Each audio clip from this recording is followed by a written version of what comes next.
L'audace fait partie de ma vie et que derrière l'audace, il y a tellement de choses. Et l'audace, c'est tout ça à la fois, quoi. Ce n'est pas que oser se mettre en action. T'es plus heureuse au moment où tu te retrouves avec 1 200 000 € sur ton compte ou au moment où tu vois que cette somme s'amenuise, mais que tu accomplis des projets qui te tiennent à cœur? Je croise sur le chemin 2 personnes, dont un Italien qui me parle en anglais et qui me dit « Mademoiselle, vous marchez vachement vite, quoi. » Et donc, je mets de la conscience sur mes pas. Je ne vais pas du tout d'une famille d'entrepreneurs, c'était pas mon rêve à la base, mais je pense que j'ai toujours eu ça à l'intérieur de moi. Le goût du risque, le goût de l'action. Comme je dis très souvent, le mouvement crée la chance.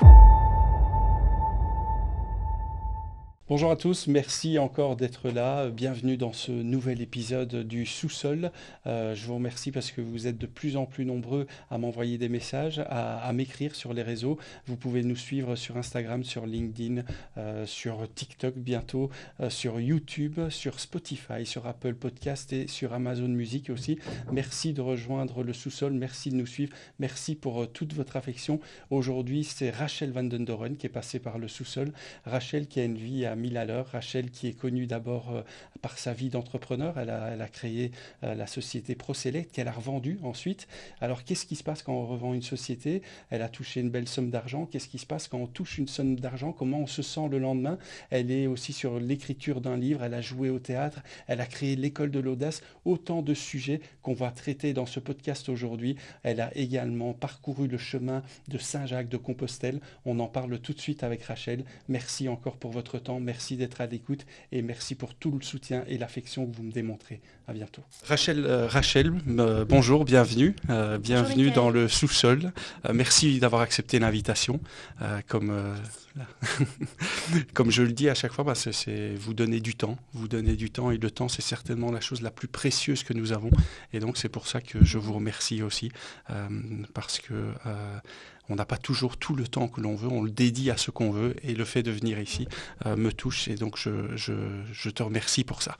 Avec plaisir. Rachel, la première question que j'ai l'habitude de poser, c'est si je ne te connaissais pas, et c'est un peu le cas d'ailleurs, qu'est-ce que je devrais savoir de toi pour comprendre la personne qui est en face de moi? Ça commence déjà fort. Je suis une entrepreneuse. Oui. Maman aussi de 2 grandes filles, Lola et Nell, 24 et 21 ans. Je démarre souvent en parlant de mon rôle de maman parce que, pas uniquement, mais il a beaucoup guidé mes choix professionnels et personnels depuis qu'elles sont là, depuis que j'ai choisi aussi d'être maman.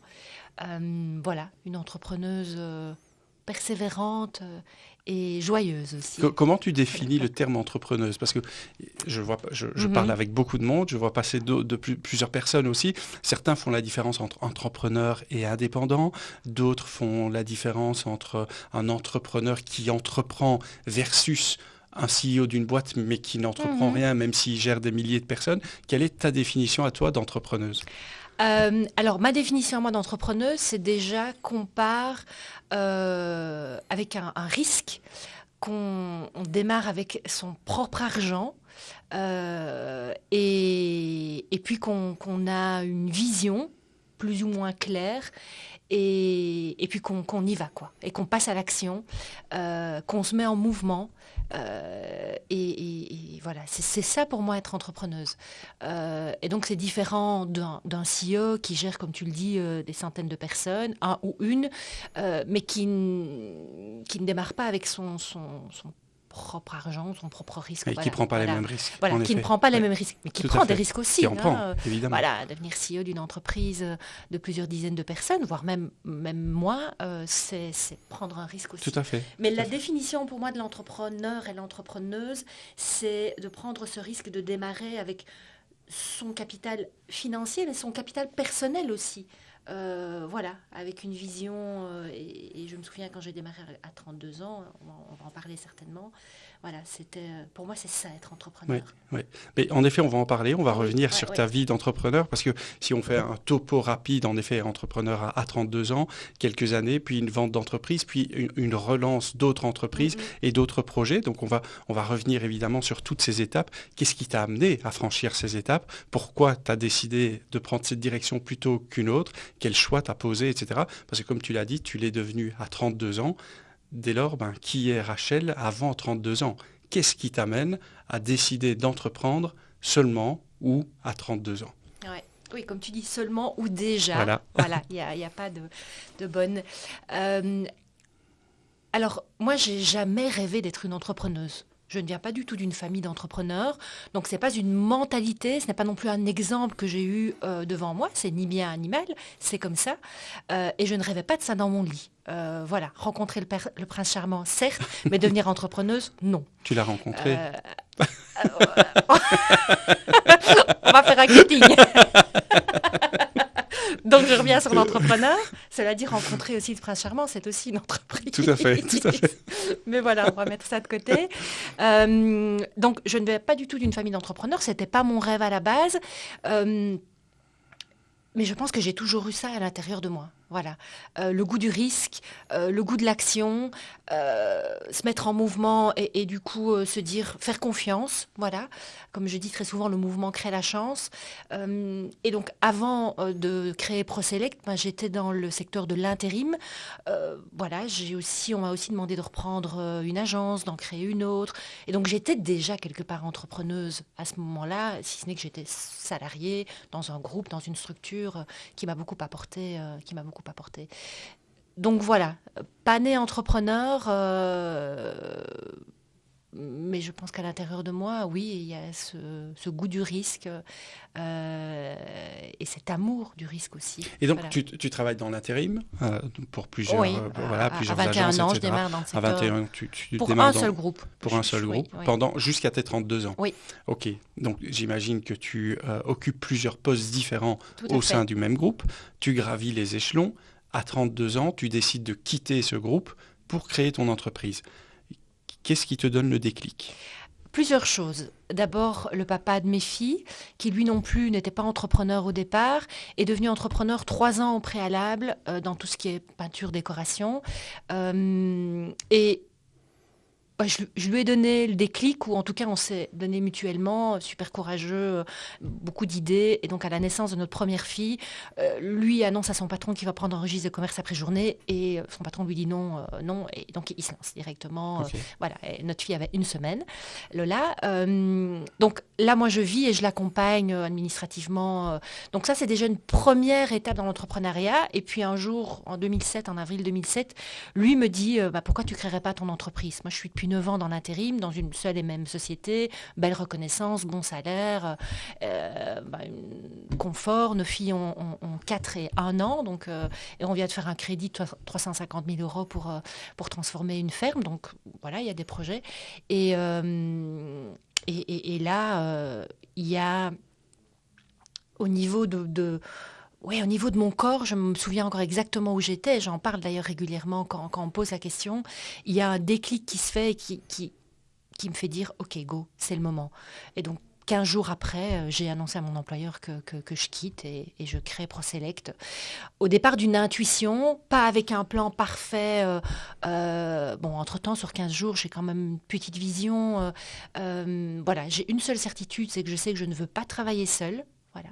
Contrairement à aujourd'hui, mais on y reviendra, même si je suis entourée, mais de façon différente. Mais là, j'ai envie de créer une équipe, de continuer à apprendre des autres et aux autres. Et dès lors, tu cherches un associé ou tu crées seul avec l'idée de t'entourer rapidement? Je crée seule avec l'idée de m'entourer rapidement. Voilà, d'accord. Voilà. Et tu crées en te disant, je vais faire tout ce que j'ai fait depuis 10 ans, mais quelle est ta touche? Qu'est-ce que tu vas faire différemment au sein de ProSelect? Quelle est la différence de ProSelect par rapport à tout ce que tu as fait les 10 années précédentes? Mais déjà, les 10 années précédentes, je suis salariée, j'apprends un métier, j'apprends la reconnaissance, la confiance tout court, la confiance en moi, la confiance en l'autre. Et donc, ça, voilà, je l'entraîne, je le travaille. Et puis, on est dans le secteur de l'intérim, donc je travaille dans le secteur de l'intérim, je touche au recrutement. Et puis, ProSelect, là, je réponds à un problème des entrepreneurs de PME qui recherchent à long terme des profils semi-qualifiés, puisque chez ProSelect, on fait surtout du middle management, donc pas uniquement des profils de CEO, COO, CFO, etc., mais on est dans du middle management, donc ça peut être un responsable d'atelier, même un dessinateur, voilà, donc middle management, et c'est là qu'il y a la distinction qui se fait. Là, je parle plutôt en matière de contenu, de l'activité, et puis comme je disais, il y a tout ce parcours où pendant 9 ans, j'apprends ce que c'est d'être reconnue, de faire confiance, d'avoir confiance. Et à 32 ans, ce mois de mai 2007, ben voilà, je sens que je suis prête, mais avec plein d'interrogations aussi, bien sûr. Voilà, je ne sais pas si j'ai répondu à la Si, si, question. si, Ouais, si, si. ouais. Et créer cette entreprise, selon toi, ça comble quel manque que tu avais en toi? Alors à ce moment-là, j'ai aussi fait des thérapies, etc. Et c'est ça qui est super riche. C'est le côté, moi, je suis une battante, moi je suis une performeuse. Pas une arriviste, mais une performeuse, une battante. Et c'est vrai que j'ai, à un moment donné, mis des couvercles sur ça, bah, voilà, parce que j'en étais peut-être un peu gênée, et puis j'ai préféré en faire une force. Et donc, ta question, c'est, réponds un peu Ça lequel? comble quel vide en toi? Oui, bah, c'est un besoin de reconnaissance, certainement. Voilà, j'ai pas envie de faire une psychanalyse à 2 balles non plus. Euh, voilà, je pense que pendant 9 ans, j'ai super bien travaillé pour l'employeur pour qui je travaillais, pour Unique. Et là, j'ai envie de le faire pour moi. Voilà. Et après combien de temps tu t'entoures d'autres personnes? Je crois que c'est 8 ou 10 mois. Ok, Je très engage une rapidement. première personne en Ouais. PFI, 2 mois après une deuxième personne en PFI, puis une troisième vient nous rejoindre. C'est un peu plus challengeant pour trouver la troisième personne. Et voilà. Et au bout de 10 ans, on est 8. Au bout de 10 ans, vous êtes 8. Au bout de 14, tu revends, si je ne Oui. m'abuse. On va revenir sur la revente, justement, parce qu'on parle souvent de la création d'entreprise, Mhm. du rachat d'entreprise, mais peut-être plus rarement de la revente, parce que tu revends et le lendemain, tu fais quoi? Donc on va y revenir. Ouais, ouais, bonne Et question. quels ont été pour toi les plus gros challenges que tu as vécu durant ces 14 ans? Je sais que c'est long, 14 ans, mais c'est très bref aussi. Mais quels ont été selon toi les plus gros challenges? Euh, Le premier gros challenge, c'est de me faire suffisamment confiance pour me dire, euh, OK, tu as travaillé dans ton entreprise, mais là, tu peux déléguer et je dis vraiment déléguer, donc faire confiance à d'autres personnes qui vont faire le travail mieux que toi, qui ont plus de talent, qui ont plus les compétences. Et donc, ça m'a appris à mieux me connaître, à me dire, OK, moi j'ai la casquette de gestionnaire, j'ai la casquette de création de liens, mais j'ai peut-être pas spécialement la casquette de recruteuse. Et c'était pas non plus mon souhait. Donc ça, c'est déjà une première chose que j'ai appris. Deuxième chose, ben, j'ai appris à gérer une société aussi financièrement. Voilà, moi je ne savais pas ce que c'était enfin pas vraiment un bilan comptable, actif et passif, etc. Bon, ça c'est un peu plus terre à terre, et c'est quand même fort important. Euh, mais j'ai appris à m'entourer aussi. On revient encore à cette confiance, voilà, par essai-erreur. J'ai Et recruté des personnes. aujourd'hui, tu es entouré peut-être de freelance, hein, tu as Oui, envie de oui, travailler oui, toute seule, mais oui. tu es plutôt entouré de freelance. Là-bas, tu avais ce besoin ou cette envie d'être entouré. Comment tu définis l'importance d'être entouré dans un projet? Bah, comme on dit très souvent, hein, seul on va vite, ensemble on va plus loin. Et bah, le fait d'être entouré, une fois qu'on se connaît bien, on a tel talent. J'aime bien de faire la différence entre la compétence et le talent, puisque le talent, c'est la compétence plus l'envie. Donc, c'est-à-dire que si on travaille avec nos talents, bah, on va avoir un niveau d'énergie qui va s'élever, tandis que si on est uniquement sur sa compétence, bah, on peut être vite tiré vers le bas, quoi, parce qu'on peut s'épuiser, sachant que tu as un métier où tu vas parler l'anglais, tu as la compétence de super bien parler l'anglais, mais tu n'en as rien à secouer de parler l'anglais. Donc, voilà, ton énergie va diminuer. Et donc, tu recrutes sur le talent, Sur le talent. sur, Sur le talent et sur... ben, on en revient à bien s'entourer et voilà. Je ne sais pas si ça répond à ta si, question. si, si, si. Les 8 personnes, les 8 personnes qui travaillent avec toi, il arrive un moment où tu décides de vendre, on va en parler. Euh, comment tu leur annonces? Euh, Quel est ton sentiment par rapport à ces 8 personnes? Euh, Je pars d'abord de moi-même en me disant le groupe à qui je vais m'adjoindre, parce qu'au début, je revends une partie des parts, et puis je reste 3 ans, et puis je revends le reste. D'accord.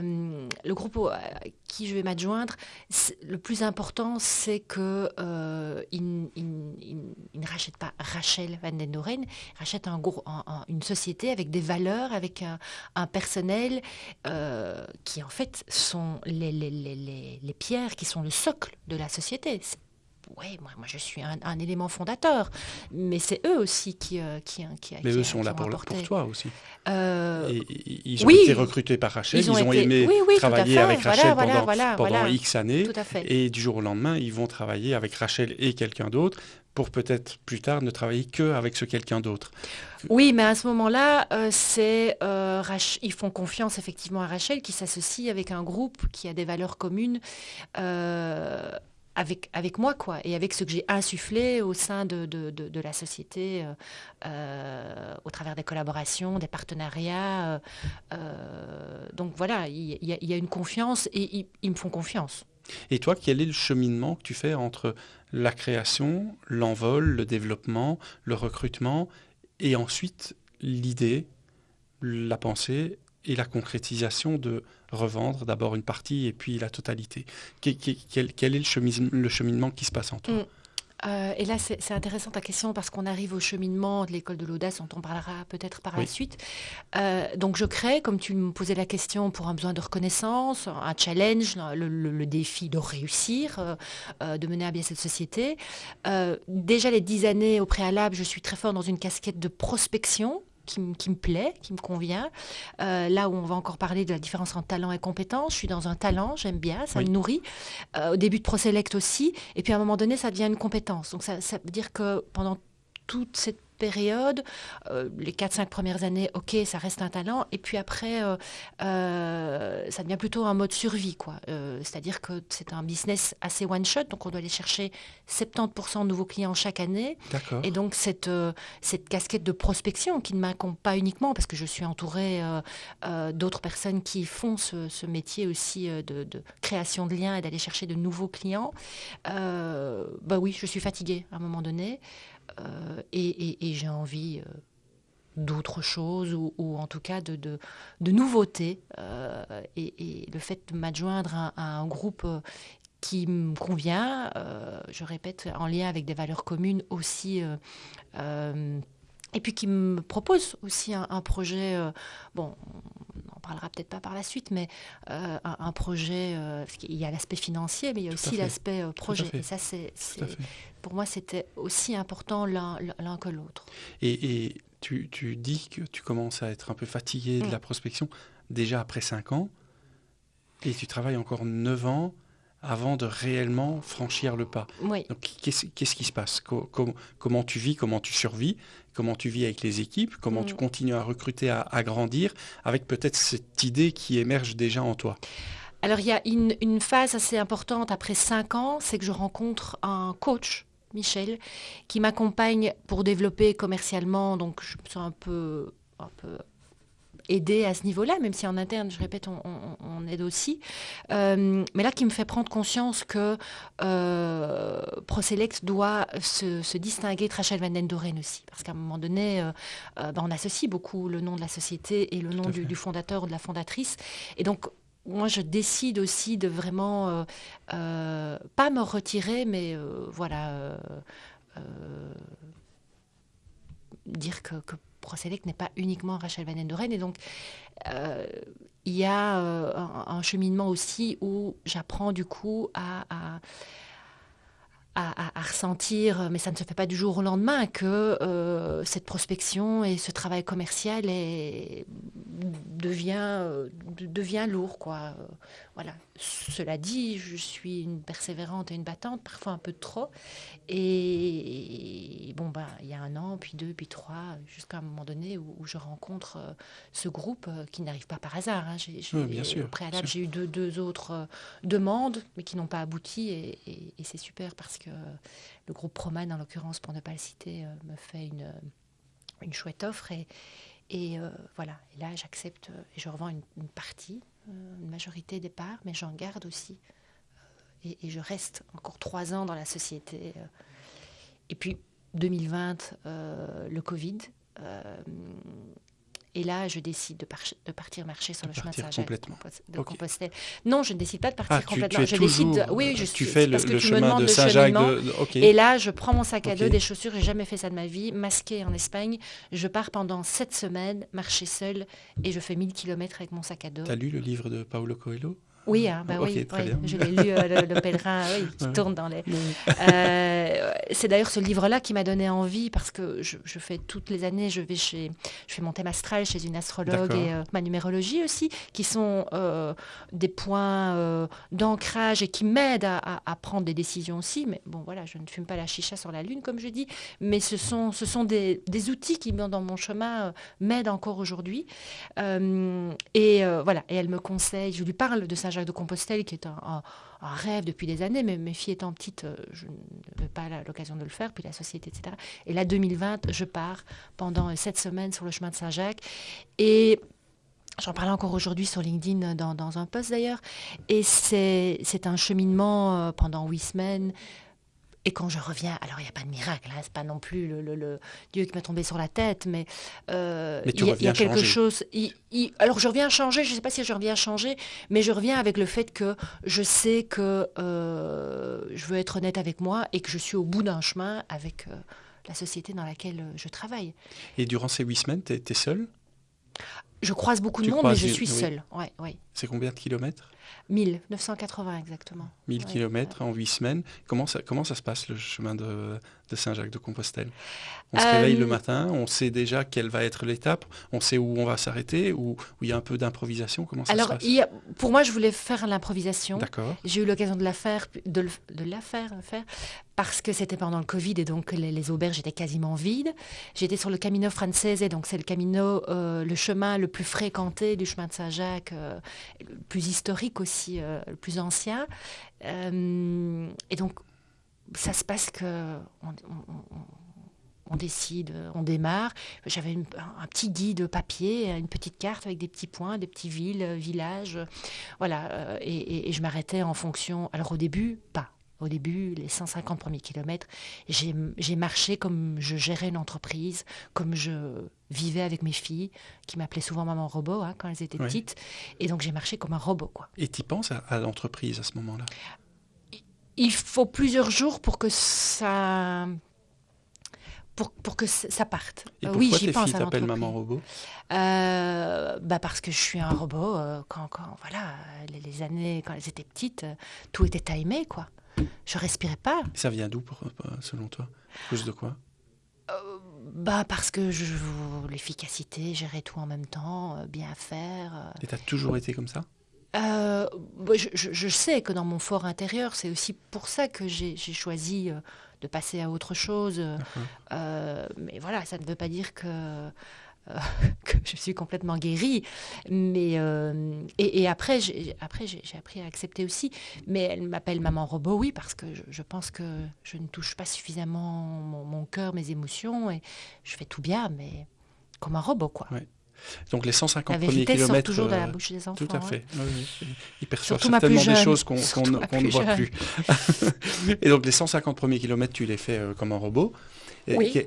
Quelle est la place du téléphone durant tu décides à l'avance de ne pas l'utiliser, ou bien Exactement. Okay. Donc moi j'avais délégué, donc ça c'était quelque chose que j'avais déjà testé avant, de donner ma boîte mail aux employés. Donc j'avais prévenu mon actionnaire, l'équipe était prévenue, mes filles c'était under control avec leur papa.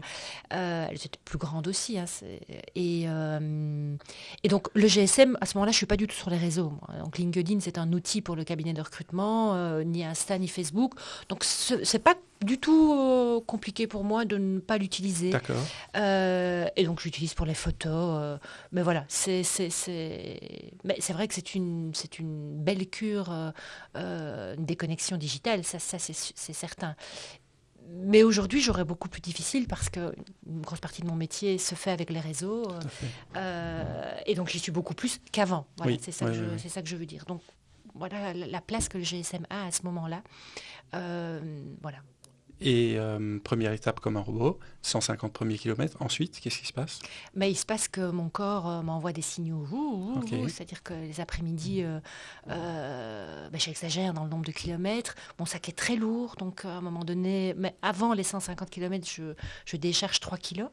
On dit aussi qu'on décharge certaines peurs, voilà. Oui, Et oui. là, je renvoie, je vais à la poste à Pampelune, je me rappelle, et je renvoie facile 4 kilos Ok. de trop.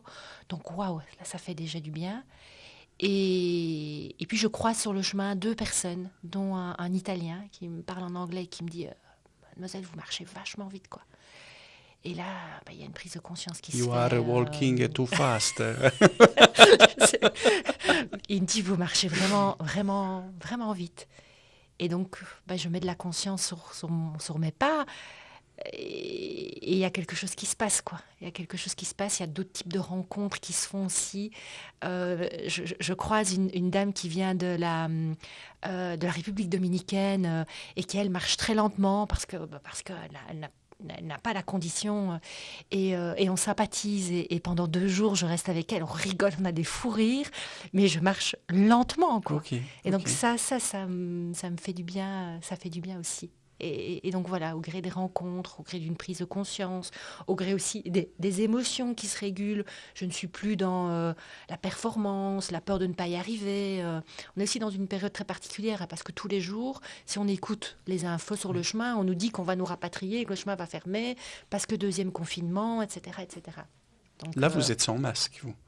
Vous on est êtes... tout le temps avec le masque en Ah, quand Espagne. même. Ah Ah oui, oui, c'est au mois d'accord, d'août 2020, la police, si on n'a pas le masque sur son nez, c'est une amende. Et d'accord. ils viennent sur notre épaule. Et les personnes âgées dans les petits villages. Donc j'ai toujours mon masque soit là, Oui. soit sur mon nez. Les 8 semaines passent. Tu rentres. Qu'est-ce qui se passe? Euh, je suis en grande forme au niveau de mon corps. Mes émotions elles peuvent parfois un peu déborder. Et il se passe que j'ai plus le feu pour la société, enfin voilà, pour repartir avec mon élan et mon engagement, puisque c'est une de mes valeurs premières dans la société que j'ai fondée, que j'ai partiellement revendue, mais dans laquelle je suis encore bien active. Donc là, Et tu as le donc là, vrai deuxième déclic où tu voilà, dis, là, voilà, là c'est sûr, je prends mon je dois téléphone et quitter. j'appelle D'accord, d'accord. 4 semaines après mon actionnaire et je lui dis voilà, C'était prévu dans les j'arrête. conventions que tu puisses quitter complètement Oui, après oui, un on n'était certain temps. pas, voilà, Vous en voilà, aviez voilà, discuté. voilà. On va revenir sur la Oui. vente. Qu'est-ce que tu donnerais comme conseil aux personnes qui hésiteraient encore à faire le chemin de Saint-Jacques-de-Compostelle? Euh, de leur dire d'y aller, quoi. 1 semaine, 2 semaines, 3 semaines. Et le conseil de le faire seul. D'accord. Voilà. En tout cas, une partie de le faire seul. Oui. Et Parce c'est que quoi ta plus belle anecdote ou ton plus beau moment, à part cette personne dominicaine que tu rencontres? oui, c'est vrai qu'il y a cette anecdote-là. Il y en a beaucoup. Euh, c'est encore une rencontre avec une nana quand je suis sur le parvis d'une église et qui fait très chaud et il y a beaucoup d'hirondelles qui tournent, etc. Et elle est journaliste en Allemagne et je suis au début assez épuisée. Alors tu vas me dire, c'est pas un super beau souvenir, mais le souvenir, c'est que pour finir, on décide de s'arrêter en pleine nature et de dormir dehors, quoi. Ok. Voilà.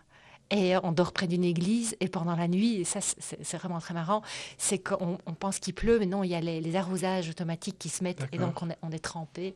Donc voilà, c'est une anecdote, c'est une belle rencontre, c'est le fait aussi de se dire, vive l'imprévu, quoi. Et quand vous Euh, rencontrez des gens comme ça sur le chemin, vous parlez des objectifs, de pourquoi vous avez entamé cette quête ou pas spécialement? non, Non. non, non, non, non. On est tous habillés les mêmes, Oui. etc. Donc c'est parce que après, peut-être moi, une déformation professionnelle aussi, je me demande, tiens, qu'est-ce que vous faites, qu'est-ce que tu fais dans la vie? Et on se tutoie vite sur le chemin. C'est en anglais aussi souvent, hein. C'est Oui. Oui, beaucoup en oui. anglais quand on est en Espagne. Donc on n'a pas trop besoin de se parler, à vrai dire. Très bien. Voilà. Et donc tu reviens, 4 semaines plus tard, tu appelles ton associé, et là le déclic est fait, tu décides de vendre. Je décide, en tout cas, de quitter. De Parce que quitter, j'avais parce que tu vendu avais une vendu une partie. partie, de vendre complètement. Voilà. Ouais. Comment ça se passe? Ça fait flipper, hein. Ça prend combien de temps entre le moment où tu appelles et le moment où tu te réveilles un matin, c'est vendu, ProSelect est derrière toi? 1 an. 1 an. Oui, parce que je l'appelle fin 2020 et je quitte le 30 décembre 2021, quoi. Officiellement, papier, etc. Et pendant cette année, tu continues à aller travailler? La première partie, oui. Oui. Oui. Mais voilà, tout le monde est vite informé. Premier trimestre, l'équipe est informée. Donc, le transfert de la source se fait. Oui.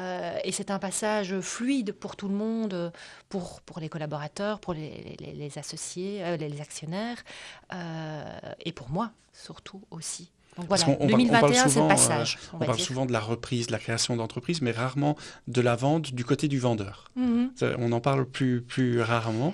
C'est un Et passage, mais c'est loin d'être confortable, hein. C'est pas ma plus belle année de vie. je me doute pourquoi. Parce que d'une part, je décide un peu à la kamikaze de laisser à nouveau, comme je l'avais fait 15 ans avant Oui. chez mon employeur, salaire, reconnaissance, confort, petites habitudes. Voilà, enfin, je ne peux pas dire que j'étais débordée. J'étais bien entourée, l'équipe tournait. Donc voilà, le vide, quoi. Le vide. Qu'est-ce qui va se passer après? Et le lendemain, donc le 30 décembre, ça se termine. Le 31, bon, tu fêtes le nouvel an. Le 1er, tu te réveilles, tu te dis, OK, j'ai peut-être un peu plus d'argent sur mon compte en banque, mais je dois plus répondre à une équipe. J'ai plus de boîte mail liée à ProSelect. Mhm. Qu'est-ce qui se passe? T'as déjà J'ai prévu? déjà fait le chemin, hein. T'as J'ai fait le déjà entamé chemin le déjà? deuil Ok, très bien. les 12 mois Donc tu l'appelles un précédemment. deuil? Oui, Ouais, vraiment. Oui, parce qu'à un moment donné, voilà, la courbe du deuil, tu as la période de déni, puis Ouais, tout à fait. voilà, à un moment donné, tu te dis, qu'est-ce que je vais faire? Puis, oui, au mois de juin 2021, d'ailleurs, ils m'ont organisé une chouette fête de départ, mais là, je pleurais beaucoup, quoi. D'accord. Voilà. D'ailleurs, au discours, mes filles sont là et elles disent, bah oui, maman. Voilà. Même un robot pleure. Même un robot pleure, oui. C'est vrai, même un robot pleure. Et 2022, c'est ça, hein, Oui, janvier 2022. Oui, 2022, donc ça c'est vendu. Là, tu as déjà un plan B qui commence ou tu as une période où tu prends du temps pour toi, où tu profites? je prends du temps pour moi, mais je sais que j'ai très envie de créer un seul en scène, de faire un spectacle. Donc, rapidement, je coécris avec un ami. Je loue le théâtre de la courte échelle, mais qui est disponible que à la fin. Mon spectacle, j'ai fait en 2022 et 2023 et 2024. On salue Graziella, du coup. Exactement. On salue Graziella, Canada. Graziella. Oui, parce que je suis avec des amis début 2022, je ne sais plus exactement, qui me disent, bon, ok, tu nous parles de ton spectacle depuis tellement de temps. Go maintenant, appelle Graziella à la courte échelle. Moi, je ne connais pas Graziella. Enfin, il s'avère que si, je la connais parce qu'on a travaillé ensemble quand je sortais de l'école et elle aussi. Enfin, elle est un peu plus âgée, je crois. Elle aussi, il y a eu un changement, hein. Il y a eu un changement radical. Oui, Ouais, mais donc on a travaillé ensemble chez Deveux, elle était chez Bastin dans le domaine des déchets, moi j'étais réceptionniste, je sortais de l'école, j'avais 20 ans, et donc je retrouve Grazi à la courte échelle, mais donc je l'appelle, à ce moment-là je ne la vois pas, je l'appelle, et je lui dis, j'aimerais bien louer le théâtre, elle me dit oui, mais pas dispo avant une bonne année, puis elle me dit, quelle date? Je lui dis, c'était le 4 septembre. Alors mes copains me disent au téléphone, non, mais 4 dates minimum, Rachel, 4 dates. Je dis 4 dates, je vais pas faire 4. Enfin bref, tout ça pour dire que je réserve la courte échelle pour 4 dates, n'ayant pas du tout encore écrit un spectacle. Rien n'est prêt, quoi. Mais go, je réserve, je paye la compte, je rencontre Grazi et je vais me rendre compte du théâtre de la courte Très beau échelle. théâtre. Oui, théâtre. Madeleine de Proust, enfin, c'est très très beau. Et l'aventure commence avec le théâtre. Voilà, donc je m'entoure du metteur Donc, en tu n'as scène. pas eu le temps de t'ennuyer après la vente? J'ai pas pris le T'as pas temps. pris le temps de t'ennuyer? Cela dit, si quand même, j'ai une amie qui a une chouette petite maison en Ardèche, et donc là j'ai fait 2-3 séjours et j'ai beaucoup marché sans faire de plan, quoi. Sans faire de plan. Mais très vite, quand même, il y a quand même des choses qui se Très vite, mettent. parce qu'on pourrait se dire, bon, on vend une certaine somme d'argent, on se retrouve le lendemain avec une certaine somme d'argent sur notre compte en banque, on pourrait se dire, bah, ok, on va s'arrêter, X mois, X semaines. C'est pas ton cas. Très vite, tu as envie de te relancer. Oui, mais pas du tout me relancer. Je sais que je me relance dans quelque chose qui va me coûter de l'argent, quoi. C'est pas, je ne recrée Souvent pas le un théâtre. business. Souvent le théâtre. Bah oui, voilà, souvent le théâtre. Et me coûter de l'argent, mais me coûter aussi beaucoup, beaucoup d'énergie, quoi. Et plus tout ce que je n'imagine pas par la suite par rapport à ce spectacle. Mais voilà, ça c'est encore autre chose. Voilà. Après, je suis quelqu'un de projet, donc ça aussi, je l'ai bien vu. Pour moi, pas de projet, c'est un peu la mort, quoi. Il y a un moment où tu as regretté la vente? Non, Où tu as regretté la vie d'avant? non. Regretter la vie d'avant, non. Regretter la vente, non plus. Maintenant, voilà, je suis un peu partie comme une kamikaze, quoi. Et il y a un moment où tu as été revoir les collègues, où tu t'es dit, non, là c'est fini, je tire un trait, je ne vais plus les revoir. Non, je n'ai plus vraiment été les revoir, non. Non. Non, j'ai gardé le lien avec l'une ou l'autre personne, mais à force, voilà, non, c'est pas, une fois que c'est fini. Voilà. C'est aussi ma personnalité. C'est quoi l'émotion que tu ressens, d'une part, au moment où tu signes? Donc tu appelles, 4 semaines après le chemin, tu signes l'accord. Mhm. 1 an plus tard, tu quittes. C'est quoi l'émotion que tu ressens au moment où tu signes? L'émotion que tu ressens au mois de juin où tu pleures? L'émotion que tu ressens le 1er janvier où le deuil est fait et c'est terminé? C'est plusieurs émotions, hein. Je signe avec une fierté, avec de la peur aussi.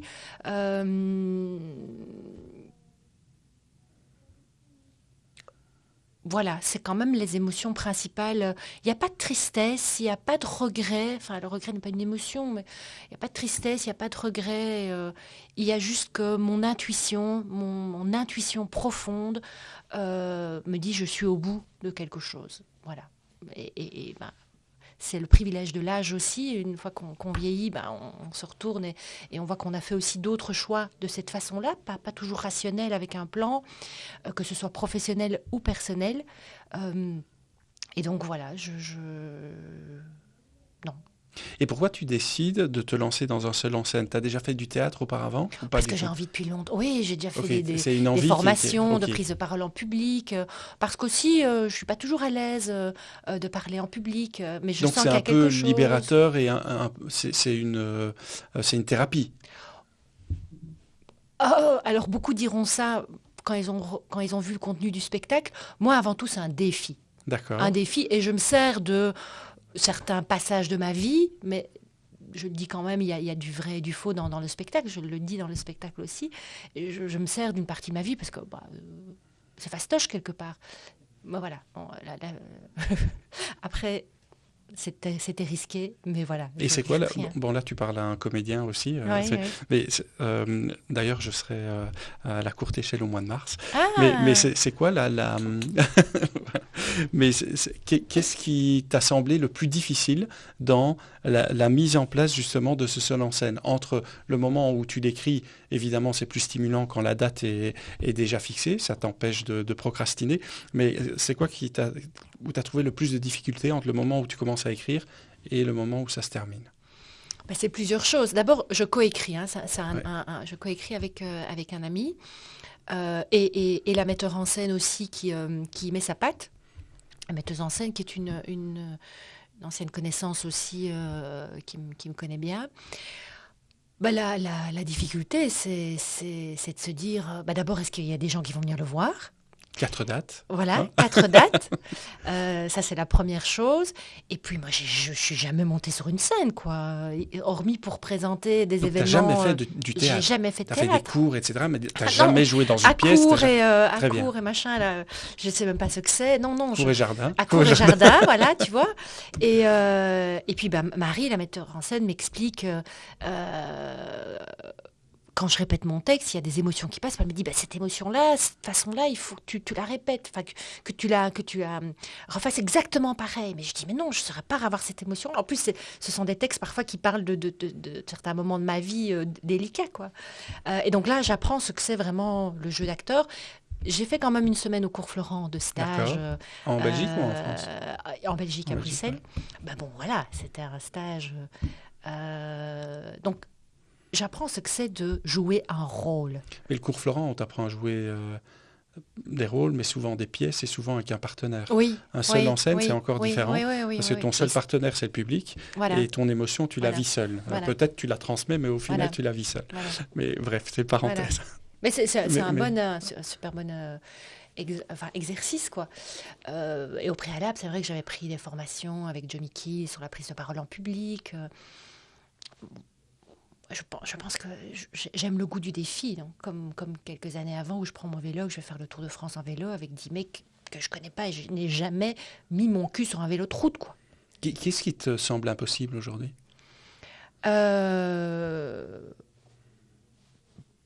Rien, quoi. Rien.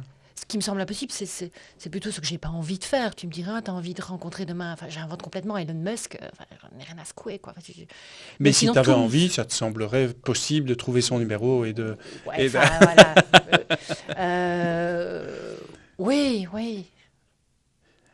Et c'est quoi la chose la plus difficile entre le moment où tu écris et le moment où ça se termine? Au niveau du spectacle? Au niveau du spectacle, où tu as eu le plus de difficultés? Comme je dis, c'est de se dire, est-ce que ça va plaire? Donc le regard de l'autre. Le regard de l'autre, oui. Pourquoi il est encore autant important alors que tu peux te dire, tu as travaillé 10 ans ou 9 ans en intérim, tu as gravi les échelons, tu as construit une entreprise, tu as recruté, tu as réussi à vendre, tu as un matelas financier. Si quelqu'un peut me donner la réponse. Non, parce que je me dis, à ce stade-là, on pourrait se dire, moi je suis à l'aise, je suis tranquille. Si je me plante, de toute façon, demain, la vie sera identique. Oui. Qu'est-ce qui se passera au final? Oui, maintenant, voilà, c'est une des choses. Effectivement, je t'écoute reformuler. Et oui, il y a le regard de l'autre. Et puis, il y a quand même un sacré texte à étudier, quoi. J'en joue, parce que je connais exactement ce trac et cette difficulté de préparer quelque chose, et surtout quand on est producteur, auteur et acteur, et moi, je pas metteur en scène. Aucun point de repère, tu vois, parce que l'année suivante, je travaille avec Luc Jaminet qui me remet en scène et tout autre spectacle, pourtant avec un texte, le texte assez semblable. Et là, je sais, même si c'est différent, la mise en scène est vraiment très différente, on est beaucoup plus dans le corps, mais là j'ai moins peur. En fait, c'est se dire, mais comment je vais gérer tout un seul en scène, quoi. C'est même pas que je commence à jouer avec d'autres collègues comédiens, c'est que je monte sur la scène toute seule. Il y a une danseuse qui est là et qui joue mon enfant intérieur, qui danse. Mais sinon, je suis toute seule avec je ne sais combien de pages de textes à retenir. Donc tu joues quoi, du jeudi au dimanche? Oui, c'est ça. Ouais, c'est ça. Oui. Avec une matinée le dimanche. Oui. Comment tu te sens le dimanche? Une fin d'après-midi, je crois. Oui, mais ça s'appelle une matinée quand on joue vers 15h. Ah, c'est ça. Ça s'appelle une matinée au théâtre. Et comment tu te sens la fin de journée, le dimanche? Je me sens super contente d'avoir relevé le challenge, accompli, quoi. Et durant ce processus, tu penses déjà au challenge suivant? Oui, je me dis que ça va être quoi la suite, parce que c'est vrai que j'ai pas créé la pièce de théâtre pour devenir célèbre. Tout à fait. Mais d'un autre côté, si un metteur en scène vient et repère, oui, je trouve ça chouette. Et t'as jamais fait de cinéma, de télé ou de publicité? Non. J'aimerais pourtant, j'aimerais présenter une émission comme la Starac. J'aimerais beaucoup. Très bien.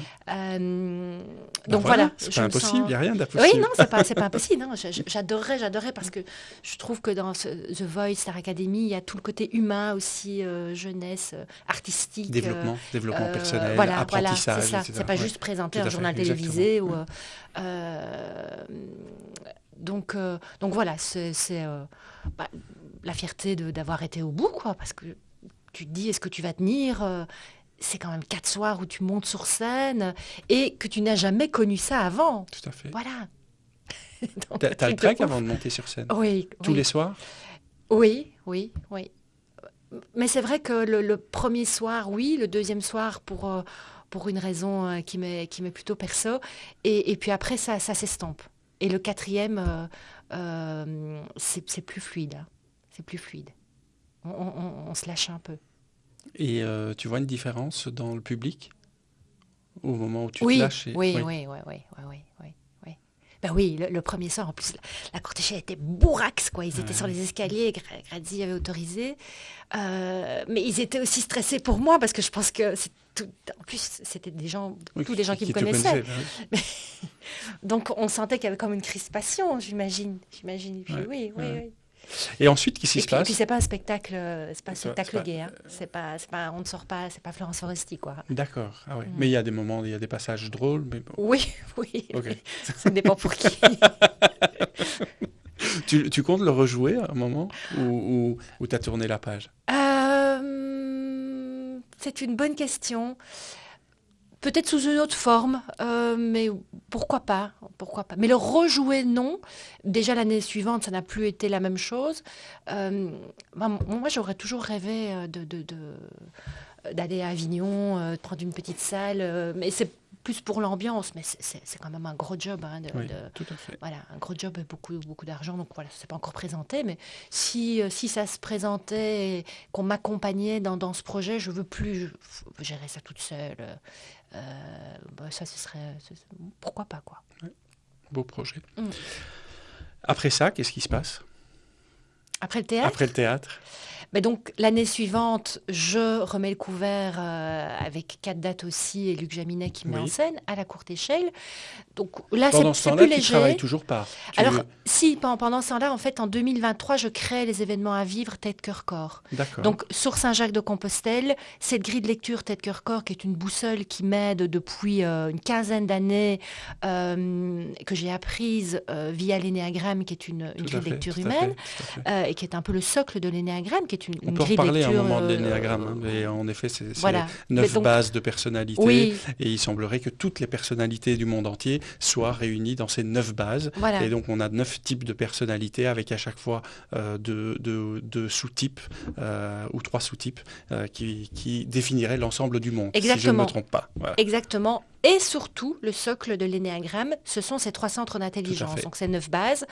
Trois bases sont. Enfin, ces 9 bases, ça compris, il y a 3 bases qui sont chaque fois sur un centre d'intelligence mental, émotionnel ou instinctif. Et donc, les neurosciences disent qu'on a un centre d'intelligence dominant, et évidemment, le fait de connaître son centre d'intelligence dominant, ce qui n'est pas chose aisée, nous permet d'être en meilleure interaction avec soi-même d'ailleurs, et avec les autres aussi. Et c'est ce qui m'a beaucoup aidé sur le chemin de Saint-Jacques-de-Compostelle, et c'est là que je prends conscience de cette grille de lecture que je mets en pratique depuis que je la connais. Et tu connaissais déjà l'énéagramme avant de faire le chemin, alors? Oui, oui, oui, oui, D'accord. oui. D'accord. J'ai appris l'énéagramme en 2010 sur D'accord. Paris avec Éric Salmon. Et quand Éric a dessiné son bonhomme et ses 3 centres d'intelligence au tableau, pour moi, ça a été une vraie révélation. Révélation, très bien. Voilà. Et donc, dans mes liens prospects, clients, collaborateurs, avec moi, avec mes enfants aussi, voilà. Et donc, sur Saint-Jacques, là, cette boussole m'aide énormément. D'ailleurs, si je ne l'ai pas, je crois que je ne finis pas le chemin. Oui, vraiment? Oui, ah oui, Pourquoi? oui, oui. Parce que je ne prends pas conscience de mon corps suffisamment tôt. Uniquement par rapport à toi, alors c'est pas Oui. par rapport à tes interactions avec les autres? Non, non, par rapport à moi. Vraiment par rapport à moi. toi. De moi avec moi. Oui, oui, oui. Ok. Je finis pas le chemin parce que je n'écoute pas mon corps, qui est mon centre, qui n'est loin d'être mon centre moteur et qui est mon centre un peu à la traîne. D'accord. Ma tête carbure bien, Oui, et mon oui. émotionnel a tendance à déborder. Mais quand je mets de la conscience sur chacun des centres, il y a une régulation qui se fait, évidemment. Comment tu fais pour les aligner, justement? Parce que là, tu dis il y a une régulation qui se fait, mais il y a une partie consciente aussi. Oui, c'est laisser du temps, c'est laisser de l'espace, c'est se faire confiance, c'est connaître cette grille aussi. Et donc, une fois que tu mets de la conscience sur quelque chose, je ne dis pas que tout est réglé. Mais je ne veux pas comparer ça avec une addiction, mais quelqu'un qui est alcoolique et qui déjà dit « Ok, je suis alcoolique Oui. ça ne veut pas dire qu'il va guérir de l'alcoolisme, mais déjà il fait un pas. Le fait de le formuler. Voilà, Oui, voilà, tout à fait. voilà. Et donc le fait de me dire, ok, là mon centre-corps, il est pas du tout au bon endroit, mes émotions débordent, c'est ok parce que c'est ok, mais voilà, le fait de le verbaliser, ça régule très fort. Et c'est ça que j'aime dans cette boussole humaine. Je ne vais même pas dire grille de lecture. Je parlerai plutôt de l'énéagramme comme grille de lecture, mais le tête-cœur-corps comme boussole humaine, qui est d'ailleurs la boussole de l'école, de l'audace. Voilà, ça régule notre système nerveux et tout notre mode de fonctionnement aussi. Oui. Et Ça donc, m'a beaucoup aidé au tu théâtre. tu travailles avec cette énergie, tête, cœur, corps, durant alors tes préparations au théâtre. Voilà, et donc préparation au théâtre, et je décide aussi, comme je l'avais partiellement vécu à Paris, de faire un événement tête, cœur, corps. Alors les gens me regardent avec des grands yeux en disant, mais ça veut rien dire ton événement. Et il y a quand même une petite voix qui me dit, ok, go, continue, continue, continue. Et donc j'organise ce tête-cœur-corps, et mon objectif, c'est de recruter 100 personnes pendant 2 jours en non résidentiel dans un château, et de vivre ces 3 centres. Parce que ces 3 centres, ils ne se vivent pas avec un flip chart et avec des slides. Il ne s'apprend pas plutôt avec avec des slides. Il se vit. Et donc, là, je démarre, je crée cet événement, mais je pars from scratch. Je ne suis pas du tout sur les réseaux. Donc, on me dit, oui, il faut que tu crées des posts. Je dis, les posts, je ne sais même pas ce que c'est, un post sur Instagram. Donc, je me fais accompagner et je crée cet événement où j'invite notamment Maud Ankawa, qui a écrit le livre Kilomètre Zéro, Oui. qui a eu beaucoup de succès. Et Maud accepte l'invitation et elle vient comme intervenante. Je me dis, ouais, super, ça va amener des gens. Non, ça ne m'amène pas des gens. Voilà. Cela dit, l'événement Tête Cœur Corps réunit 80 personnes en septembre 2023, juste avant que je ne monte sur scène 2 semaines avant, Oui. parce qu'évidemment, il faut quand même encore bien faire bien fort. J'y reviendrai après. Et cet événement est génial, quoi. Et là, quand à la fin de l'événement, on me demande de donner des formations énéagramme. Et donc, voilà, je planifie en 2024 alors tout un chemin de formation énéagramme avec Éric Salmon, de chemin de Saint-Jacques avec des entrepreneurs. J'emmène D'accord. 10 entrepreneurs sur le chemin de Saint-Jacques en juin 2024. Je refais ça d'ailleurs en 2025. Et donc, cette grille tête-cœur-corps s'ancre dans la matière. Et puis, 2024, je refais un tête-cœur-corps sous le thème de l'audace. Et la suite... Et la suite arrive. Et toutes ces activités te permettent de générer des revenus, ou là, tu vis encore avec ton matelas de la merci vente. pour la question.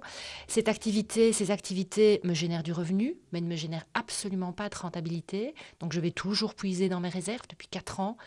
Et surtout, je retombe aussi dans mes travers. C'est-à-dire que je vais puiser dans mon énergie, parce que pour recruter 80 personnes pour un tête-cœur-corps, ou ma casquette, mon étiquette, c'est entrepreneuse ProSelect.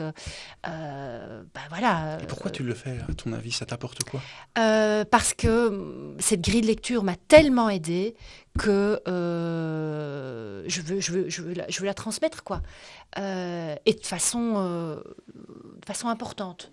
Pour avoir aussi vécu cet événement au travers de la grille de lecture énéagramme, mais il y a eu aussi un événement à Paris, Tête Cœur Corps, qui ne s'appelait pas Tête Cœur Corps, je ne sais plus comment ça s'appelait, et qui m'a tellement apporté, et qui a tellement apporté aux gens qui le vivaient aussi. Donc je l'ai dit avec Éric Salmon, qui a organisé ça à Paris, je dis on va le faire en Belgique, quoi.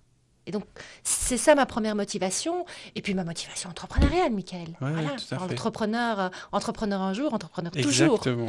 On peut parler du montant de la vente? Oui, bien sûr. Oui. Oui, puisque j'en parle de façon très libre sur les réseaux. Donc, Et donc, oui. tu as vendu pour quel montant? Donc, j'ai vendu 1,2 million la voilà, société. 1,2 million. Donc, du jour au lendemain, tu te retrouves avec 1,2 million €.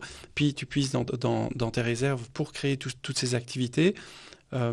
Tu es plus heureuse au moment où tu te retrouves avec 1,2 million € sur ton compte, ou au moment où tu vois que cette somme s'amenuise, mais que tu accomplis des projets qui te tiennent à cœur? Alors c'est une grande question. Moi, j'ai la peur du manque quand même par rapport à mon histoire, et puis comme beaucoup de monde. Donc, en tout cas, une première chose, ça ne répond pas à la question, mais une première chose que je peux dire, c'est que, ok, l'argent ne fait pas le bonheur, mais alors ça dépend de nos histoires à chacun aussi, mais il contribue quand même à une certaine sérénité, sécurité. Voilà. Bien sûr. Et cette enveloppe m'a permis d'être libre en disant, ok, j'arrête, je suis au bout d'un chemin. Et par honnêteté avec moi, et vis-à-vis du groupe, vis-à-vis des collègues, etc. Donc c'est difficile de répondre à ta question. Parce qu'en même temps, je suis Si quand même t'avais pas, titillée par la peur du manque et par les réserves qui s'amenuisent. Voilà, en plus, dans les années qu'on vient de connaître, 2025, 2024, 24, 25, même 23 ont été des années quand même challengeantes. Enfin, je sais que 22 a été une bonne année économiquement. Donc, ça reste challengeant. Je n'ai pas de réponse tranchée par rapport à ça. Cela dit, c'est vrai que quand je touche 1,2 million, c'est vertigineux. Hein. C'est mais oui, vertigineux. qu'est-ce qui se passe le lendemain? Je ne sais pas si tu les touches d'une seule traite ou si c'est en plusieurs c'est versements, en... mais peu importe, Oui. tu les vois sur ton compte, qu'est-ce qui se passe? C'est vertigineux. C'est vertigineux, mais à ce C'est moment-là, quoi la première chose je que touche tu une fais? grosse partie où je suis encore bien dans le groupe, quoi. Et qu'est-ce qu'on fait quand on touche 1 million d'euros comme ça? On va s'acheter quelque chose de non, matériel duquel on a pas toujours moi. rêvé? Qu'est-ce qu'on fait? Non, parce On que voyage? Qu'est-ce qu'on fait avec 1 million d'euros? peut-être qu'on voyage un peu plus, mais là, j'étais toujours bien ancrée dans la société, donc aussi avec des devoirs et du job, hein, donc... Franchement, c'est intéressant que tu poses la question. Ça n'a pas changé. Je ne me suis pas dit, ah, demain, je pars aux îles Marquises, Et qui est un avant de de mes les avoir, rêves. est-ce que tu t'étais dit à un moment, si j'avais 1 million, je ferais ça? Non, Non. c'est aussi pour ça qu'ils sont arrivés. Mais Parce oui, que je je n'attendais pense pas aussi. ça. Ouais, je pense aussi. J'ai jamais pensé à ça, moi. Parce que Fabien Delahaut me disait, moi j'ai toujours une question que j'aime, c'est quand quelqu'un est un peu perdu, je lui dis, mais qu'est-ce que tu ferais gratuitement? Et plusieurs années plus tard, certaines personnes me disent, tu sais, avec cette question, tu m'as bouleversé, mais en même temps, tu m'as ouvert les yeux. Parce que qu'est-ce que tu ferais gratuitement? C'est réellement ce que tu ressens, toi. Et Fabien avait détourné cette question. Sa version à lui, c'était, si tu gagnes au loto, qu'est-ce que tu continues à faire? Et c'est un peu ce que tu as vécu. Voilà. Tu n'as pas gagné au loto, mais Ah tu as oui. eu cette somme, mais tu as Oui, continué à faire je quelque chose. n'ai pas gagné comme ça. Et donc, c'est réellement quelque chose qui te tenait à cœur. Par rapport à ces événements de Voilà. cœur-corps. Oui. Ah oui, Ah, mais voilà. Ah oui, Et donc- c'était, oui. Et oui, voyant que toi, tu as cette somme, tu fais des événements qui ne sont pas rentables, mais qui te tiennent à cœur, aujourd'hui, tu crées l'école de l'audace en disant, bah, je vais aider d'autres personnes à ce qu'ils fassent réellement ce qui leur tienne à cœur, c'est ça? Exactement. Exactement. Et comment ça se passe à l'école de l'audace? L'école de l'audace, donc deuxième tête cœur corps sous la bannière de l'audace. Là, on me demande des coachings orientés passage à l'action. Et moi, je suis un bootcamp en ligne sur la prise de parole sur LinkedIn notamment. Et le modèle, je trouve le modèle vraiment, vraiment très chouette. Modèle bootcamp. Avec Nina Ramen, D'accord. Tafres, donc, ouais, voilà. ouais, d'accord. Et le modèle me parle vraiment beaucoup. Ça, c'est fin de l'année 2024. Cela dit, tu m'aurais dit 3 ans avant, tu vas créer une école en ligne, je t'aurais rigolé au nez, puisque je crée des événements à vivre en présentiel. Hein, donc le digital, bof, quoi. Et là, je vis ce bootcamp, puis je vis une autre formation aussi avec une business coach en ligne aussi. Et je me dis, ah ouais, il y a vraiment quelque chose qui se passe, quoi. Pour moi, pour les autres élèves. Et donc voilà, naturellement, alors peut-être à l'envers, mais bon, voilà, c'est comme ça. Je crée ce bootcamp, je crée le modèle les vidéos en ligne je définis ma cible, qui sont des managers en période de transition et des solopreneurs dirigeants de TPE. Ou dirigeants de TPE, dirigeantes, hommes-femmes, j'insiste bien sur les deux sexes. Et voilà, je démarre avec des masterclass. Je n'ai jamais donné de masterclass de ma vie. Et là, je m'épuise quand même, hein, parce que les masterclass, l'organisation, c'est de la com. Il ne faut pas croire que tout en digital. Et donc la première école de l'audace démarre, le premier bootcamp démarre de mémoire, je pense que c'est fin février, pendant 6 semaines. puis une deuxième cohorte au mois de mai, jusqu'à fin juin. Et jusqu'à fin juin. Et puis, voilà, ici, on est début de l'année avec une troisième cohorte, mais avec un autre type de système. Parce qu'on a, Et tu as combien de participants? Ou bien tu limites un nombre on est 5, mais mon D'accord, souhait, ce serait entre 8 et 10. d'accord. Cela dit, maintenant, je ne fais plus des bootcamps avec des dates de lancement, mais tous les débuts du mois, des nouveaux élèves entrent. Ok. Donc, ce qui est génial, c'est que les anciens apprennent aux nouveaux et les nouveaux apprennent des anciens. Et on n'est plus sur un bootcamp de 6 semaines, mais de 8 semaines. Ok. Voilà. Ouais, donc c'est intensif. Oui. Oui, tout en respectant vraiment l'équilibre de vie de chacun, puisque je le fais aussi avec mon chemin d'entrepreneuse, de maman, de femme, de dirigeante. C'est 4 à 5 heures de travail par semaine, mais qui est tout à fait combinable avec ta vie de tous les jours, quoi. Et l'objectif final du bootcamp, c'est? C'est d'amener à une transformation et d'aider les personnes à passer à l'action avec qui ils sont. Peut-être que certains vont avoir besoin d'une action de procrastination, ou certains vont avoir besoin d'être boostés voilà, et d'avoir du coup une boîte à outils avec des outils, des réflexes, notamment cette boussole tête-cœur-corps aussi, qui va permettre de s'audacer avec qui l'on est réellement. Ce que Et j'aurais aimé avoir dans ma carrière depuis toute jeune jusqu'à aujourd'hui, quoi. Avoir quelqu'un à mes côtés qui m'accompagne, me mentor, puisque je ne suis pas coach, je suis plutôt mentor. Voilà, donc pas faire à la place des personnes, mais vraiment les accompagner avec ouais. qui ils sont. Voilà, et donc c'est tout un processus qui est en cours pour le moment pour les nouveaux élèves. Et tu fais un lien avec l'ikigai? Non. Pas du tout. Non, non. Pourquoi? Non, pourquoi? Parce que je ne connais pas bien ce modèle et parce que on ne peut pas faire des liens avec tout. Et puis l'école de l'audace, on est sur des tête-à-tête bien ciblés, passage à l'action en fonction de qui on est, je répète, à 3 fois. Puis il y a des lives qui sont beaucoup plus en co-développement, atelier et en miroir, puisque l'autre est mon miroir non-stop. Et voilà, et l'ikigai, il n'y a pas de théorie dans l'école de l'audace. Alors il y a des parties vidéo que les élèves regardent au fur et à mesure en fonction de leurs besoins Oui. aussi. Il y a des intervenants externes, notamment par rapport à la relation à l'argent, à l'abondance, nos parts d'ombre et de lumière, la prise de parole, qu'elle soit sur les réseaux ou même en public. Comment on fait un pitch, mais voilà, il n'y a pas de théorie précise. Je parle vraiment de l'essence de chacun et vers où ils veulent aller. Les grandes thématiques, c'est diminuer la charge mentale, voilà, mais en respectant chacun voilà, avec chacun qui ils sont, quoi. Et pourquoi tu l'as appelé l'école de l'audace? Pourquoi je l'ai appelé l'école de l'audace? Ça m'est venu fin de l'année passée, parce que l'audace fait partie de ma vie et que derrière l'audace, il y a tellement de choses. Il y a bien sûr le passage à l'action, mais le passage à l'action mesuré. Il y a aussi un côté joyeux, un côté un peu rébellion aussi. Enfin voilà. Et l'audace, c'est tout ça à la fois, quoi. Ce n'est pas que oser se mettre en action, parce qu'on pourrait aussi alors associer ça à quelque chose de plus kamikaze. Voilà, et puis l'école de l'audace. J'aime bien l'école aussi parce qu'on apprend, on revient aussi un peu dans son côté enfant. Voilà. Qu'est-ce que tu dirais à quelqu'un qui hésiterait à s'inscrire à ton bootcamp aujourd'hui? Il faut voir pourquoi il hésite, parce que c'est vrai que sincèrement, il y en a qui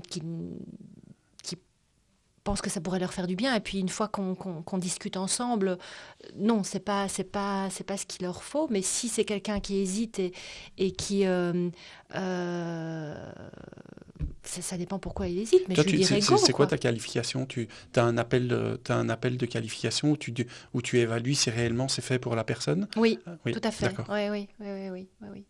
Et donc, c'est à voir quelles sont vraiment ces vraies douleurs. Est-ce que c'est vraiment le syndrome de l'imposteur? C'est quelque chose aller à travailler sur le sentiment d'illégitimité aussi, les peurs du manque. Puis il y en a aussi qui viennent par rapport au fait de se mettre en route pour une nouvelle activité. Donc, comment on prospecte.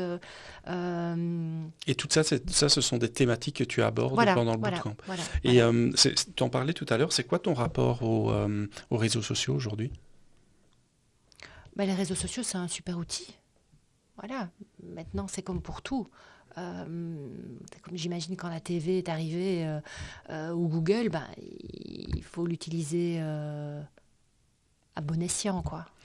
Et tu es assez actif sur LinkedIn. Oui. C'est quoi ton sentiment par rapport au regard de l'autre? Sur LinkedIn? Oui, parce que tu te dévoiles. Plus Oui, peut-être oui, même oui. que sur un seul en scène. Et auprès de plus de personnes Ah oui, oui. Ah bah qu'une oui, oui, centaine de oui. Ah bah personnes oui, dans la quand, salle. quand tu vois Donc, le nombre de vues, oui, exactement. oui. Oh bah c'est un chemin, hein. LinkedIn est un outil Donc toi, tu fabuleux. as dû faire un chemin Oui, aussi. oui, Oui. oui, oui, oui, oui. C'est un outil fabuleux pour exactement comme quand tu montes sur une scène de théâtre ou au théâtre. Euh, LinkedIn est un super outil. Maintenant, on entend de tout. J'entendais dernièrement une nana qui disait sur un réseau, oui, mais LinkedIn, tous les gens mentent, tout ce qui... Ouais. Et Voilà, et c'est le réseau de l'égocentrisme, c'est vrai que et tout le monde l'IA, dit la même chose parce voilà, que c'est l'IA qui est derrière, etc., etc. c'est comme pour Moi, j'ai plusieurs tout. personnes qui me disent aussi, mais pourquoi t'écris, tu t'exposes et on sait tout de toi. Bah, déjà, tu sais pas tout de moi, tu sais ce que Mmh, j'ai envie de dire. voilà. Et puis, d'un autre côté, enfin, en tout cas, pour ce qui me concerne, si demain je travaille avec d'autres personnes, parce que je m'entoure de freelance aussi et je travaille avec plusieurs personnes, tu me rends compte, tu sais déjà à qui tu as affaire, en fait. Si tu as lu mon LinkedIn, tu sais à qui tu as affaire, tu n'auras pas de Exactement. surprise. Oui, C'est oui, exactement oui. ce que j'ai osé et ce que j'ai décidé de dévoiler. Bah, c'est la personne que je suis, point. Oui, après, LinkedIn sert mon activité Évidemment, d'entrepreneur. évidemment. Euh, je vais quand même prendre des pincettes en disant ce que je vais dire, mais si demain je n'ai plus de société, je ne vais pas écrire sur LinkedIn. Voilà, Ah, moi, c'est mon plus grand tunnel ça sert, d'acquisition. voilà, Moi, voilà, c'est mon plus voilà, grand tunnel d'acquisition. voilà. Je n'ai jamais prospecté qui que ce soit dans ma vie. Ah oui, ok. Ah oui, moi, je peux dire Donc, que, mais on a eu on a eu voilà. des activités Oui, différentes, oui, mais je veux dire, ça arrive par LinkedIn. oui, oui, oui. Donc oui, moi les 15 élèves de l'école de l'audace de l'année passée, c'est LinkedIn. Mais oui. Alors LinkedIn qui a remis des couches sur certaines personnes qui me connaissaient dans mon ancienne vie d'entrepreneur, mais bien sûr, c'est LinkedIn, oui. Quelle question je t'ai pas posée, tu aurais aimé que je te pose? Euh, J'en ai pas... Ou à quelle question tu t'attendais que je n'ai pas posée? Ah oui. Comme ça, moi j'ai pris le flow, j'ai pris ce qui venait. Ah, moi aussi, hein, ça a été sans filet. Et non, pas de questions. Je sais même pas depuis Non. combien de temps on parle, mais 1h07 et 38 ah secondes. ouais, dis donc. C'est passionnant, hein. C'est Tu vois, passionnant. tu vois. Merci pour les Mais questions et oh, l'écoute. non. J'ai une question que je pose aussi à certains invités. Si demain on enlevait tous les titres, ProSelect, ou même la vie d'avant, ou même l'école de l'audace, si tu disparaissais demain et qu'on enlevait tous ces titres, tu voudrais qu'on retienne quoi de toi? Hmm, c'est une bonne question et j'ai mon cœur qui bat là. Euh,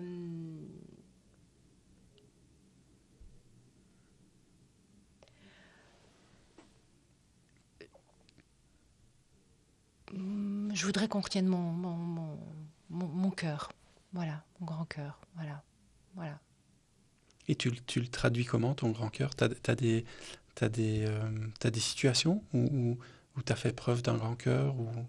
Ben, je pense que c'est mon cœur, une fois que que je fais un choix, une décision, comme j'en ai parlé pendant le podcast, c'est mon cœur qui m'a guidée, quoi. C'est mon cœur qui m'a guidée, c'est mon cœur de maman qui m'a guidée quand c'était pas évident. Et avec mes filles, j'ai écouté mon cœur, ma foi, voilà. Et donc, qu'on retienne que c'est mon cœur qui m'a guidée, et plutôt que mon ego, quoi. Et cela dit, l'ego, il en faut. Hein. Il en faut, selon toi? Oui, Oui. bah oui, bah, à la bonne place, quoi. Mais Oui. il en faut, en fonction de nos cycles de vie, de nos blessures. Comme on en revient à la connaissance de soi aussi, même si je n'aime pas trop ces mots-là, mais oui, bien sûr qu'il en faut. Voilà, à la bonne place. Mais donc, le cœur. Et justement, ça me fait penser à une question que tu ne m'as pas posée, mais par rapport à ce premier livre que je suis en train d'écrire, Oui. dont le titre, plus le temps passe, plus je pense que ce sera ça, mais c'est Le cœur sait, quoi. C'est quoi le titre? Le cœur sait. Le cœur sait. Voilà. D'accord. Voilà. Le cœur sait. Voilà. Et tu en es où? Et donc j'ai fini la première écriture, donc l'histoire est tracée, et là je suis en train de relire, donc c'est un exercice pas évident. D'ailleurs j'écrivais un post pour ce week-end sur LinkedIn par rapport à relire sa première écriture. C'est toi qui relis ou il y a déjà des maisons d'édition qui ont relu? Non. Je crois que je vais auto-éditer dans un premier temps, mais je relis ce que j'ai écrit, donc juste relire. J'annote et je relis, mais je ne réécris pas. Et donc là, je vais faire un voyage avec mes filles dans les 15 prochains jours. Et à partir de mi-février, je vais réécrire. Là, ça va prendre 3 mois, je vais réécrire, supprimer. Mais là, je relis ce que j'ai écrit. J'ai démarré mi-juillet. T'as des moments où tu écris, tu te fixes des moments et tu écris, ou bien ça vient quand ça... Tu te fixes des moments. Tu fais tout informatiquement? Oui. D'accord. Ouais. Et j'ai lu dernièrement que c'était l'activité que le plus grand nombre de personnes avaient envie de réaliser, écrire un livre, mais celle aussi où le plus grand nombre de personnes abandonnent. Voilà. C'est vrai. Mais Brel, il disait, je viens souvent avec cette citation-là, Brel disait toujours, je connais 1 million de gens qui veulent écrire un livre, mais qui ne le font pas. Et alors, il posait la question dans son podcast, et pourquoi est-ce qu'ils n'écrivent pas le livre? À ton avis, je te pose cette question. Tu me poses la question? Oui. Parce qu'ils ont peur. Brel, il répond, parce qu'ils font autre chose, quoi. Oui, aussi. Je trouve toujours ça super. Pourquoi je connais 1 million de personnes qui vont écrire un livre? Parce qu'ils font autre chose. Et c'est vrai. Et donc, on en revient à cette discipline. Franchement, les 6 derniers mois, Michael, ça n'a pas été confort, hein. Ça n'a pas été confort parce que, encore une fois, c'est comme le théâtre, quoi. J'écris un livre, j'ai jamais écrit un livre. Oui, mais tu n'as pas de date butoir. Tu n'as pas une maison d'édition qui dit je veux ton brouillon pour telle date. À la limite. Évidemment, tu serais plus productive. Oui, comme avec la pièce de théâtre. Évidemment. Non, ici, il n'y a rien, il y a juste moi avec moi, quoi. C'est quoi la place de l'IA dans l'écriture d'un livre? C'est une très bonne question. Moi, c'est ma structuration. Donc, à chaque chapitre, je donne mon chapitre. Je n'ai pas de prompt ni rien. Hein. Non. Je donne mon chapitre à Chat. Je lui dis les idées que j'ai pour le prochain chapitre. Et je lui dis, donne-moi 10 idées complémentaires. D'accord. Et alors là, je laisse infuser et puis j'écris. Et puis tu écris. Voilà. Ouais. Et ton idée, c'est de le sortir quand? Au mois de juillet, à l'été. Cette année? Oui. Très bien, très bien. Top.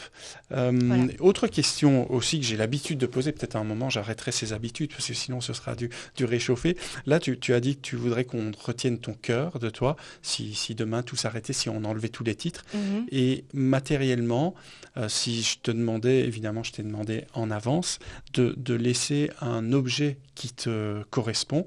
Tu vois derrière toi, il y a une gourde de Damien, il y a la médaille de Salva. Je crois que quand on voit la vidéo, on voit que je suis extrêmement ému quand il m'annonce qu'il va me laisser sa médaille. Et puis le fer à cheval de Fabien Delahaut. Toi, quel serait l'objet qui te correspond et que tu voudrais me laisser? Moi, je pense à une paire de lunettes. Une paire de lunettes parce que, comme je le dis souvent, en tant qu'être humain, on a parfois tendance, et j'ai aussi eu dans ma vie, qui est loin d'être finie, j'espère, une seule paire de lunettes et donc une seule façon de voir les choses. Et encore une fois, je reviens au chemin de Saint-Jacques qui m'a aidé à mettre une autre paire de lunettes. Et voilà. Et j'ai appris à mettre différentes paires de lunettes et j'ai envie d'encourager aussi ceux qui nous regardent ici de consciemment changer de paire de lunettes. Parce que c'est ça la vie en fait. Il n'y a pas de bien, de mal, de noir, de blanc. Tout dépend de de comment on regarde la réalité.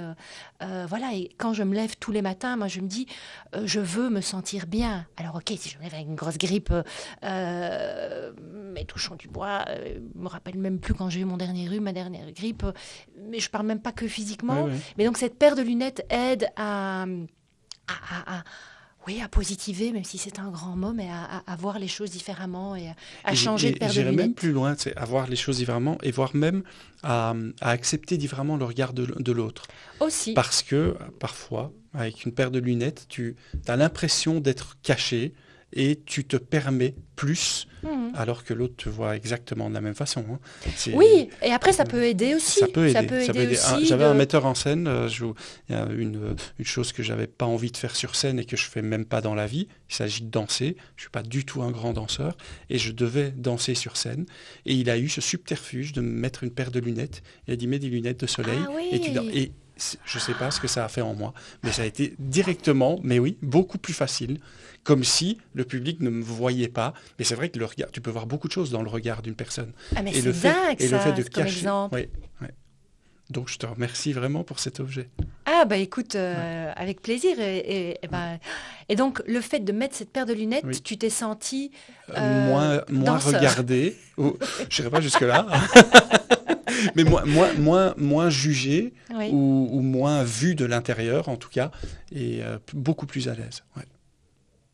Ah génial. Voilà. Mais voilà l'histoire des paires de lunettes. Rachel, merci beaucoup pour cet échange. Avec plaisir. Merci beaucoup.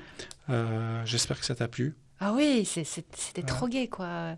Top. Vraiment. Moi, si je pouvais faire ça de ma vie, je répondrais t'as à des trouvé, interviews. t'as trouvé. J'adorerais. Présenter Merci. The Voice et faire des podcasts. Oui, voilà. Top.